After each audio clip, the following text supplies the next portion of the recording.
상징이자 신의 선물이라 불리는 이것. 강력한 항산화, 고혈압, 골다공증, 심혈관 질환 예방으로 요구르트, 양배추와 함께 서양의 3대 장수식품으로 꼽히는 오늘의 주제, 올리브. 20세기 중반 과학자들은 지중해 연안 주민들이 더 오래 건강하게 살아간다는 걸 발견했습니다. 심지어 흡연율도 높고 건강관리 수준이 그리 좋은 편도 아니었는데 말이죠. 과학자들은 주민들의 생활을 좀 더 면밀히 조사했고 그 결과 놀라운 사실을 발견합니다. 주민들의 심혈관계 질환과 암 발병률이 다른 국가보다 현저히 낮고 평균 수명도 훨씬 긴 것으로 밝혀진 것인데요. 비밀은 바로 식단에 있었습니다. 장수식, 건강식으로 유명한 지중해 식단, 과일과 채소, 생선, 통곡물 등으로 구성되는데요. 여기서 빠지지 않는 메인 식재료이자 지중해 식단의 핵심, 바로 올리브입니다. 알려진 효능이 무궁무진해 슈퍼푸드라 불리는 올리브. 성경에도 언급될 만큼 긴 역사를 자랑합니다. 올리브는 약 6,000년에서 8,000년 전부터 인류와 함께한 것으로 추정하고 있는데요. 올리브가 최초로 재배된 곳은 지중해 동쪽, 오늘날 시리아와 팔레스타인이 위치한 곳입니다. 지금처럼 올리브 재배가 지중해 전역으로 확장된 건 고대 로마 시대.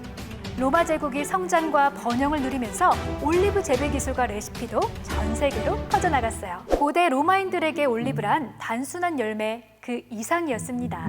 살아가는 데 꼭 필요한 생필품 같은 존재라고 할까요? 올리브로 기름도 짜고 목욕도 하고 아플 땐 약으로 쓰고 심지어 피임까지 실생활 곳곳에 활용되었습니다. 그리스인, 특히 스파르타인들에게 올리브는 신체 훈련용으로 인기였는데요. 운동 후 몸에 바르는 용도로 비싼 값에 팔렸습니다.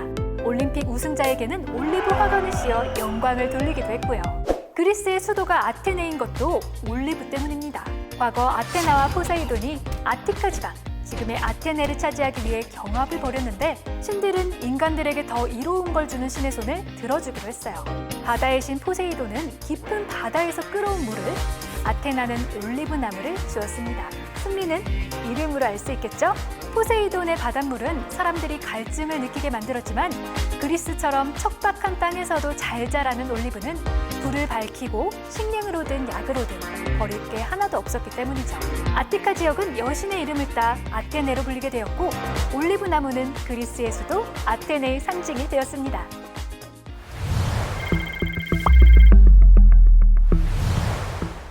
올리브가 오랜 시간 사랑받아온 이유, 건강에 매우 좋기 때문입니다. 씨가 아닌 과육을 짜내얻는 유일한 식물성 오일인데요. 히포크라테스는 위대한 치료제라 불렀고 많은 연예인들이 자신만의 건강 비법으로 소개하기도 했죠. 듣다 보면 만병통치약이 따로 없는데 도대체 올리브는 왜 건강과 장수 비결로 꼽힐까요? 우선 올리브의 주 성분은 지방입니다. 잘 익은 올리브를 손으로 꽉 쥐면 기름이 배어 나올 정도로 지방 함량이 많은데요. 올리브의 지방은 혈관 건강에 탁월한 불포화 지방산입니다. 혈관 속 콜레스테롤 농도를 낮춰 동맥경화, 심장병 예방에 좋은 올리브. 장수하려면 올리브 오일을 먹어라 라는 말이 있을 정도인데요. 유럽 사람들은 매일 2스푼씩 먹는 건 기본이고 거의 모든 요리에 올리브 오일을 사용하고 올리브 열매를 곁들입니다. 지중해 사람들이 하루 섭취 열량의 40% 이상을 지방에서 섭취하는 세계 최고 수준의 지방 애호가들임에도 심장병 사망률은 매우 낮은 이유, 바로 올리브 덕분이죠. 올리브가 사랑받는 또 다른 이유, 강력한 항산화 작용 때문인데요. 비누나 화장품 원료로 쓰일 만큼 보습과 탄력, 노화 방지에 효과가 좋아요. 아름다움의 대명사 클레오파트라는 피부를 위해 매일 아침, 저녁으로 올리브 오일을 전신에 발랐다고 합니다. 우리에게 익숙한 올리브는 피자를 먹을 때 보이는 블랙 올리브, 절임으로 많이 먹는 그린 올리브 두 가지 정도인데요. 사실 올리브의 종류는 700종 이상으로 굉장히 다양합니다. 올리브 열매는 일반적으로 초록색으로 열려 검보라색으로 익어가는데요. 하지만 색깔이 꼭 익은 정도를 의미하는 건 아니에요. 품종에 따라 다 익어도 녹색인 올리브가 있고 그 반대도 있습니다. 여기서 중요한 건 어떤 품종이든 간에 올리브는 생으로 먹기 어렵다라는 점인데요.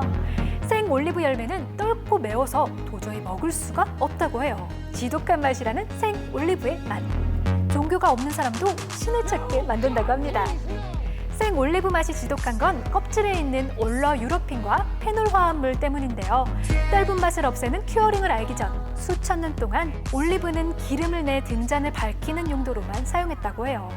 올리브는 사과, 바나나보다 더 많이 재배되는 작물인데요. 세계에서 올리브를 제일 많이 생산하는 국가는 스페인, 이탈리아와 그리스가 그 뒤를 잇고 있습니다. 수확한 올리브의 대부분은 오일을 짜는 데 사용되고 나머지는 테이블 올리브로 전체 요리나 토핑으로 쓰이고 있어요.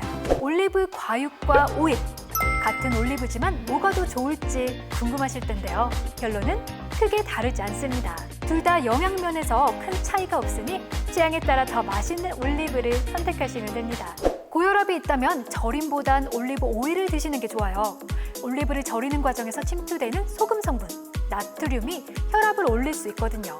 또한 건강에 가장 좋은 기름이라 알려진 올리브 오일도 많이 먹으면 살이 찌게 됩니다. 다른 지방과 마찬가지로 1g당 9kcal, 건강도 다이어트도 항상 적당한 게 중요하다는 사실. 오늘도 잊지 마세요.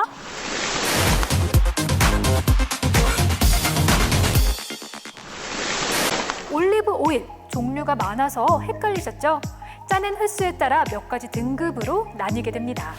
처음 짠 건 엑스트라 버진 등급, 두 번째 짠 것을 버진, 그 외에 퓨어, 포머스 등급이 있습니다. 여러 번 짤수록 발연점과 산도가 높아지는데요.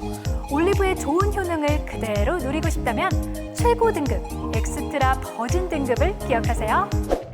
하지만 엑스트라 버진이라고 해서 다 같은 건 아닙니다.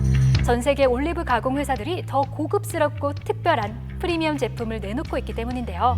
이 중 초프리미엄이라 불리는 오일, 1년에 딱 한 번, 보름달이 뜨는 일주일 동안만 수확한 올리브로만 짜냅니다.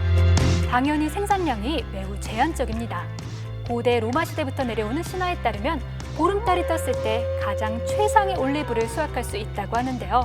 실제 보름달이 뜨는 주간에는 대기와 나무 사이 압력 차이로 인해 열매가 가장 높은 폴리페롤 함량을 자랑한다고 합니다. 볼수록 정말 대단한데요.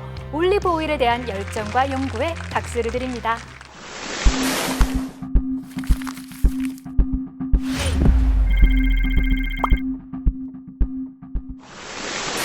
서양에서는 변비에 걸리면 올리브유를 마신다고 합니다. 주로 공복이나 자기 전 득훈술 정도인데요.